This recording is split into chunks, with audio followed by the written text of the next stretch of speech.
Greetings and welcome to the Dangerous Gentleman podcast. Yes, I am the Dangerous Gentleman. No, I did not give myself that nickname, but I certainly did earn it.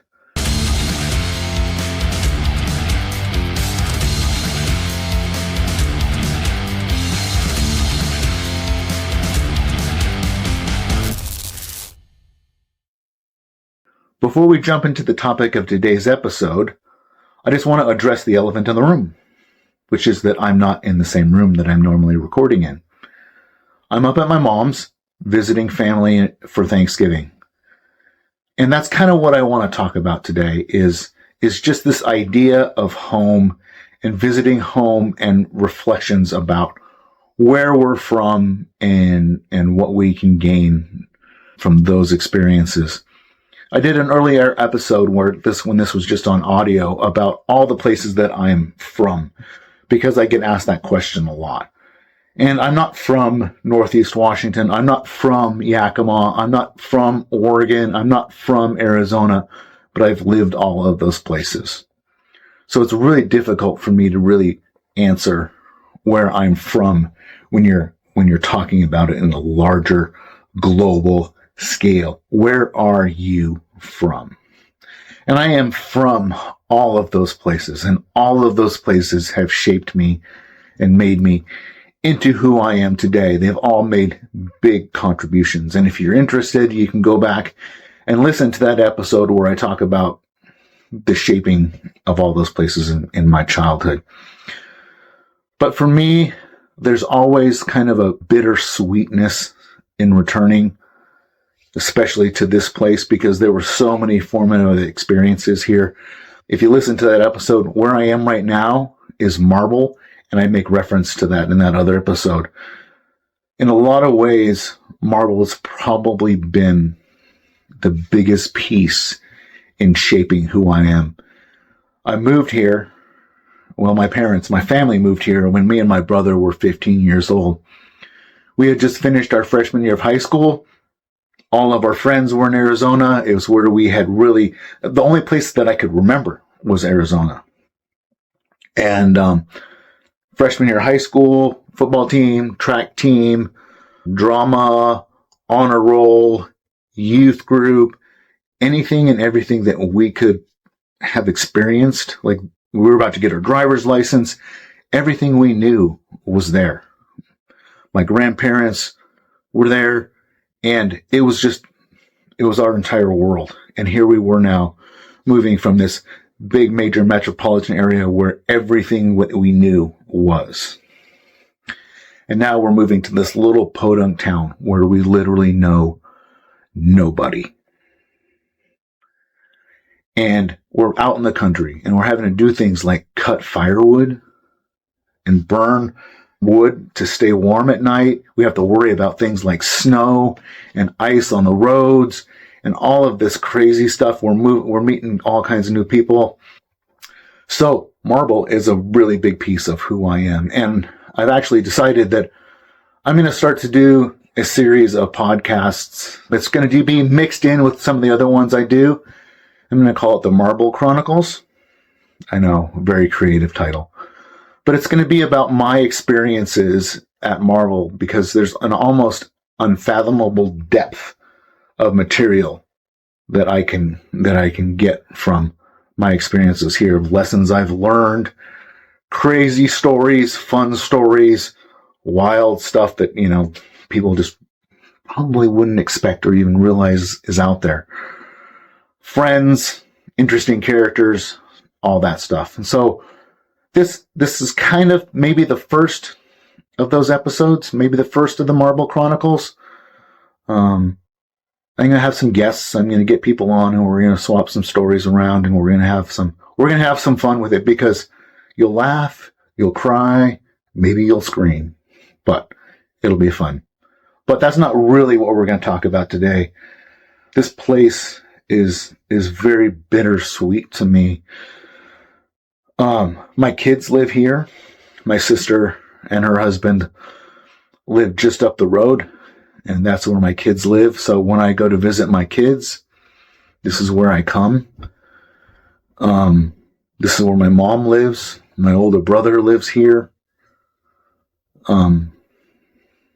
This is, when I say home, this is usually, if I know it's not necessarily home, but this is when I say I'm going home, this is the place that I mean, because it is so formative in my mind. And whenever I come here, because of that wide range of experiences of good and bad stuff, crazy stuff, fun stuff, there's always this level of bittersweetness, because I have so many good memories and so much stuff, so many thoughts and so many crazy stories, so many crazy things that have happened here. And I know I keep rambling on about it, and it's really hard to explain, which is why I want to start adding in some more stuff of what I said, what they call the Marble Chronicles, of just some of the stuff that's happened here. And once I start to do that, once I start to unpack that more, you'll understand, you'll get a little bit more about what I'm talking about. But it's very bittersweet, because I come back here and I see familiar faces and I hear familiar voices and I see places and I have memories. I drive around and I see that building and that building. And it's like, when you ride around with a guy who's a builder in a town and he's lived there a while and he starts to point out, yeah, I did that over there and I did that over there and I put that foundation in and da da da da da da da da da. That's how it is for me around here. I'm like, oh yeah, I remember putting on that roof. Oh yeah, I remember the time I fell in that hole over there. I remember the time my buddy got struck by lightning. True story. Got struck by lightning over in that field. I remember the time we almost froze to death over there. Literally I drive around and there is an almost endless amount of memories. So today, and it's always hard for me, like my mom loves it here. And she's been going to the same church since we moved here in 1992. And she always invites me when I come up here to go to church. And sometimes I go, sometimes I don't. And that's a complicated story about why I sometimes do and don't. But I went this morning, and when we first moved here in 1992, we moved here to be a part of that church. And back then, we were meeting in the basement of that church because the upstairs wasn't really fit. It was a mess. It was all, things were broken and it just wasn't safe. And so we met in the basement for the first, I don't know, probably a year, 6 months to a year that we attended church here. We met in that basement. And then over time, we fixed up the upstairs and started to meet in the upstairs. Well, this time when I came, they were meeting in the basement again because that upstairs needed a whole new roof. And over the course of the last month and a half or so, they ripped off the whole roof and they were repairing the roof upstairs. So we were again meeting in the basement. And so it was very nostalgic for me to walk back into that basement and to sing some of the same songs. Yes, 30 years later, they're singing some of the same songs. To walk into that basement and sit around that fireplace for warmth and see some of the same faces from 32 years ago. Yes, some of the same faces. Some new faces, all of them older faces, some faces of people that didn't even exist back then, that aren't even old enough to have been a part of that at all. And some new and some old. And I looked around, and ironic thing is there's less people there now than there was back then when we first moved here. So a lot of changes have happened in this community over the course of the last 30 years. A lot of the same talk that's coming out of people, hearing a lot of the same language coming from people, but to look around and go, how far down the road have we actually gotten? And then I reflect on some of the other life experiences that I've had where I've seen groups of people and I've gone through some pretty interesting experiences in other places. And I've seen what small groups of people, the power that a small group of people can have over a town. And then I look back at this town and I'm like, you make up a higher percentage of people here in Marble than we do down in Yakima. And we're making a difference. And you guys are kind of still in that same spot. And I count myself fortunate in that. Right? I count myself fortunate, not in a way that I've escaped, but in a way that I have found some people who are like-minded. I've found some people who are really charging ahead, who are really making a difference in the world. And it's a powerful place to be, because to come back here and be circular, almost like I said, back in the same spot, back to meeting in that basement 30 years later, and to see that a lot of the same stuff is going on. It's the same people saying some of the same things, doing the same stuff. And I love them all dearly. And I wouldn't change any of it. I wouldn't change the fact that I've gotten to know some of these people over all these years, right? And it used to be when I would come back, I would have a lot more to say to people. I would come back and I would want to catch up with this person, and I'd want to catch up with that person. And I would have all of this. I would not have enough time to get caught up on all the conversations I wanted to have. And it's interesting because most of when my life went off the rails, pretty much all of that was experienced in a place other than here. And so, but my mom was still here. And so she was on the periphery of all that stuff, of watching my life fall apart, and then my kids coming here to be a part of, first with my mom and then with my sister, and they're a part of this community. And so these people are seeing my kids, but they're not seeing me. And so they're knowing that my life is falling apart. They're knowing on the periphery of all the trouble that I'm getting in, all the ways my life has gone off the rails. And so since that's happened, I come back and it's much harder to relate to people, because I feel like they didn't go through that with me. And it's almost impossible. It feels much more difficult to relate. Even though I lived here for 12 years and I was part of this place for that long, it's now been more than that amount of time since I left. And I feel like I've lived 2 or 3 lifetimes of experiences since then. I went to grad school and became a doctor. I got married. I had 3 kids. I got a divorce. I lost my kids. I became a drug addict, an alcoholic. I made some really terrible life choices, and my life went completely off track. And nobody here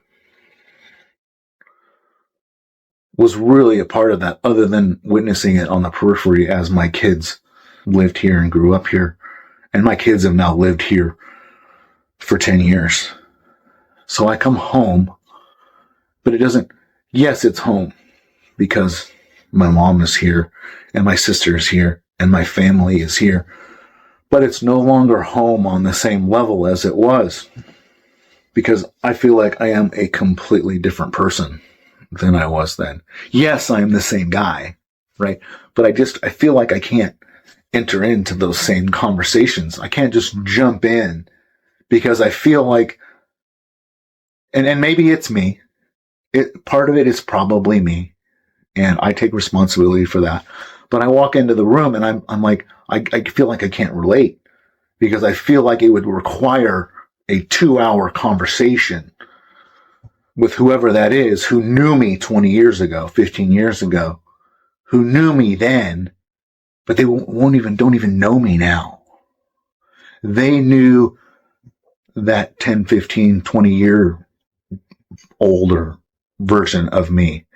And I'm not that guy anymore. And I feel like on so many levels, it's very difficult to relate. But there's still that camaraderie, right? I was at my friend's, so pay attention because it gets complicated. My sister's husband's sister. So My sister-in-law, kind of, is married to one of my best friends from high school. So it goes like this. It's me. Okay. And then there's my sister. Then there's my sister's husband. Then there's my sister's husband's sister. And she is married to one of my best friends from high school. I was literally in their wedding like 20 years ago. Okay.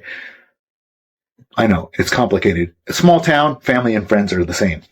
And I was at their house for Thanksgiving dinner, and like all these people that I knew from 20 years ago, like my friends from high school and stuff like that, friends and family from high school, they were all there. And I had a great time. We did a lot of reminiscing. We did a lot of catching up. I've seen those people a little bit more over the years, and they've kind of kept track with my story and with what's been going on in my life, especially my sister and her husband. And so I can relate to those people more because I've shared the pieces of my story, and my sister has been intimately involved with all of that because she's raising my kids. And so there's that group of people, and I had a great time catching up with them. Yes, catching up on what's going on now, but also relating some of the stuff that's happened in my past. And I didn't feel the need as much to get caught up. But then when I was at church this morning, it's different because very few of these people, other than my mom and my older brother was at church this morning too. Other than those people, most of the other people in that room haven't been down that road with me before. So again, admittedly, yes, it's partially my fault, but I just feel like there's so much context that I would feel like I would have to explain to them when they say, "Hey, how you doing?" It's like, well, do you have 3 hours? Do you have 10 minutes? Or however long it takes, right? So, because for me, I can't just give a one-word answer. I have to dig deep. And that's one of the things I've learned as I've gone through recovery is that I don't like simple answers. I want to be able to explain the full context. And so for me, it's very difficult to go into all those details and to go into all those different things. And that's not anybody's fault. That's just the nature of the way things are sometimes. I was extremely close to some of these people 15, 20 years ago. So yeah, I feel like it's hard for me to relate to them. They're great people. I love them to death. And if we want to talk about the old days, cool. I would love to be able to sit down and talk with some of these people about the old days. I'm not very good at keeping track with, if I don't know you now, if you're not in my life right now, then admittedly, I'm not very good at keeping track. Like, I don't keep track of old friends very good. And that's probably a fault of mine, but I'm just not very good at it. The people that are in my life now are the ones that tend to get the most of my attention, except my kids and my family, right? And then the people who are in my life right now, the people who I see every day or every week. Those are the people that get my attention. Those are the people that get my time. And so, like, it's great to catch up. And these people will always be my friends. And these people will always have a special place in my heart because they shaped me in ways when I was a young man that no one else could have and no one else ever will. And so I owe a lot to them. It's just important. Like, for me, I don't ever just go home. When I go home, I have a wide range of emotions and I have a wide range. I always process a lot. And so I guess that's what I'm kind of doing. That's kind of what this episode is about today. So it may seem a little bit rambly, but I am just processing through what it's like to go home. And everybody has different experiences when they go home. And it's okay if it's a little bit uncomfortable at times. It's okay if it's great. It's okay if every once in a while you're like, I just need to go do my thing. Family is awesome. Family is amazing. Friends, old friends are amazing. And they'll always be there. And so yeah, hopefully for the next episode, should be back in my old studio. Got some interesting possibilities moving forward with that. So there may be some changes coming up. But I just kind of wanted to share with you some reflections about going home and what it's like for me. And I guess this is probably the first episode, kind of the introduction of the Marble Chronicles as well. So I hope you appreciate it. And real quick, if you liked it, click the thumbs up button, like it, share it, comment below, check out the links in the description. And if you want to talk more about things like coming home and processing through things like that, if you ever struggle with that, hit me up. I'd be happy to talk. So if you like this content, please give it a rating, a review, and share it with your friends. Also, if you'd like to learn a little bit more about me and what I'm all about and what I can maybe do for you, check out my website at thedangerousgentleman.org. That's thedangerousgentleman.org. Thank you for listening.